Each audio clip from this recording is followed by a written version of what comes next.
Hey, what's up? Jonathan Fink, Sports Card Collectors Club. This is another live pack opening. 494 from home field in Olathe, Kansas. This is the Johnson County Sports Card Show. Let's rip.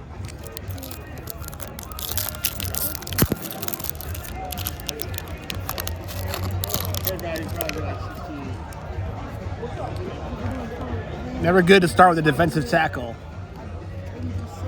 Xavier Legette. Devondre Sweat, he went to Tulane, Royal Wave. And then I've pulled this guy also twice now. Seth Hennigan, rookie card.